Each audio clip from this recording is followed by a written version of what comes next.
শুধু আজকের জন্য ২রা জুন। অসুস্থ ও ক্লান্ত। আমরা সমস্যা থেকে বেরিয়ে আসার একটা সহজ উপায় চাইলাম।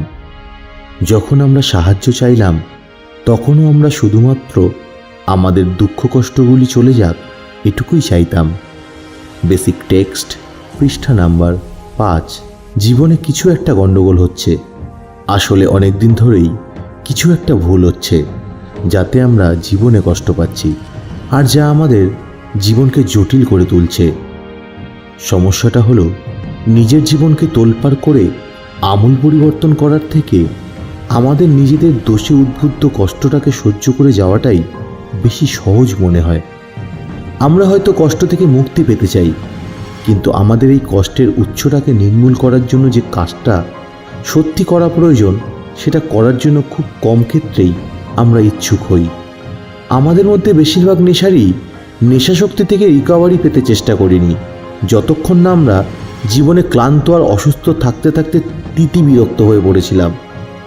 আর দীর্ঘকাল ধরে আমাদের যে চারিত্রিক দোষ ত্রুটিগুলিকে আমরা বয়ে নিয়ে চলেছি, তার জন্য এই কথাটা একই রকমভাবে সত্যি। আমরা যখন আমাদের দোষ ত্রুটিকে আর এক মুহূর্তও সহ্য করতে পারছি না, তখনই আমরা বুঝতে পারি যে আমরা এগুলোর ফলে এখন যে কষ্ট সহ্য করছি, পরিবর্তনের ব্যথাটা তার চেয়ে বেশি নয়। তখনই আমরা নতুন কিছু চেষ্টা করে দেখতে ইচ্ছুক হয়ে উঠি। আনন্দের বিষয় এই যে আমরা যে বিষয়ে বিরক্তি আর ক্লান্ত হই না কেন, 12 পদক্ষেপ সবসময় আমাদের পাশে থাকে। হাস্যকর ব্যাপার এই যে 12টি পদক্ষেপের কাজ শুরু করার সিদ্ধান্ত নিলেই আমরা দেখতে পাই যে নিজেকে পাল্টানোর ব্যাপারে আমরা অকারণে ভয় পাচ্ছিলাম। একবারে একটা একটা করে পদক্ষেপ পালন করে 12 পদক্ষেপ আমাদেরকে পরিবর্তনের একটা সহজ পথ দেখায়। এর কোনো একটা পদক্ষেপ এতটাও কঠিন বা ভয়ঙ্কর নয় যে তা আমরা করতে পারবো না। যখন আমরা নিজেদের জীবনে এই 12 পদক্ষেপকে কাজে লাগাই, আমরা সেই পরিবর্তনের অনুভূতি পাই, যা আমাদেরকে কষ্টের থেকে মুক্তি ও স্বাধীনতা এনে দেয়।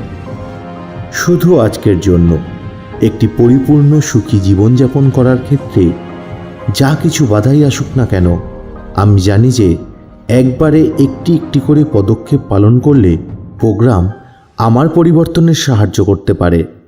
12টি পদক্ষেপ নিয়ে আমার ভয় পাওয়ার কোনো কারণ নেই।